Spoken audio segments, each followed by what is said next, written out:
Pithy Project Management. This month's a book review of Developing the Leader Within You by John Maxwell. Now, John has published dozens of books, so why did I choose this one? Well, I find this book one of his best since many of us, myself included, have been unexpectedly thrust into leadership positions by sudden changes in business or just life itself. So, buckle up and enjoy the ride here. Now, some final introductory notes. Listen to the end for my pithy summary, and also remember to stay tuned to the end for your corresponding PMI code. Now, to break down developing the leader within you, there's basically 10 steps we can go through to kind of introduce you to this. So, number one, influence is leadership. And you'll find John talk about this time and time again. As John Maxwell himself would say, leadership is influence, nothing more and nothing less. Number two, priorities. To think and to do the things of importance. My personal ad here is a Pareto chart can help tremendously.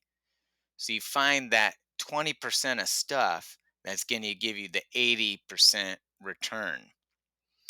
Another tip by John I found really handy is leave 20% of your schedule free. Kind of another Pareto principle because unexpected things will come up. It's inevitable, it's part of life. So leave 20% of your schedule free.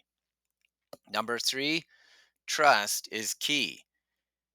After 9/11, airport security check in time went from 20 minutes to over 2 hours. Why? Because there was less trust in the system. So things had to be much more thorough. So I would say not only to you to make sure that your character is important, but that the core team members you have that you really they have strong character too that you can really trust them. Otherwise, you're going to spend a lot of your time just double checking the work that they do, and that's not value added. Trait number four, creating positive change. The example John gives here is from college football coach, really coaching legend Lou Holtz. And I love this guy. He's one of the greatest college football coaches ever. And he led Notre Dame to the national title in 1988. And his top three changes or traits for positive change is be positive, take nothing for granted, be an excellent teacher, and be organized. And those are kind of his core principles to not only lead Notre Dame to the title in '88, but really have some excellent teams year after year.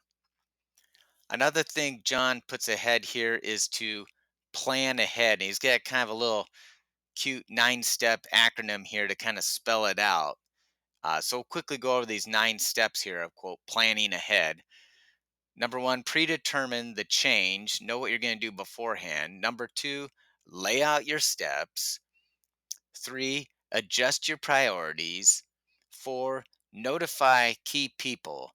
That's very important, actually. Five, allow time for acceptance. Six, head into action. You don't want to be passive at this point. Seven, expect problems. And I'll add to that, I have other talks on risk management. That is absolutely paramount. Eight, always point to success. Successes not only in this project, but you can point back to successes in other projects. And nine, finally, daily review of your progress. Some other quick tips. It takes change, or I'd say currency, to enact change. So you need to basically give before you get. And finally, don't avoid addressing risks early on. I would say don't avoid addressing risks at all. Early on, especially, but throughout your project, you need to address risks. Okay, tip number five from John Maxwell, problem solving, or as he likes to call it, patient persistence. And that's quite a accurate summary here. So, A, recognize potential problems early. Don't wait till the end. Don't procrastinate. That will kill you. It'll kill your project. B, get a clear picture of the problem. Problems are opportunities. That's actually the definition of it in Chinese.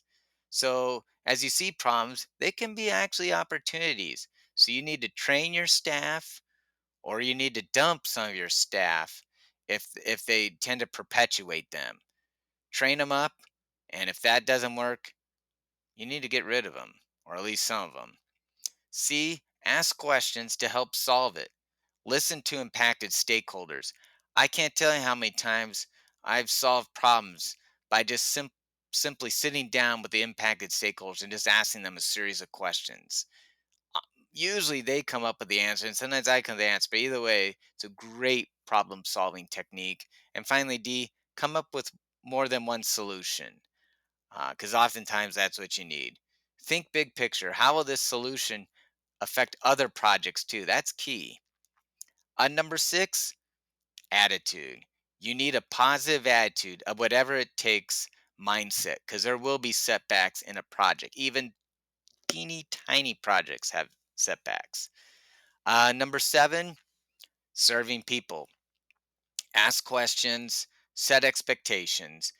And the key to this is servant leadership. And I did a previous podcast on just revolving around this very topic of servant leadership.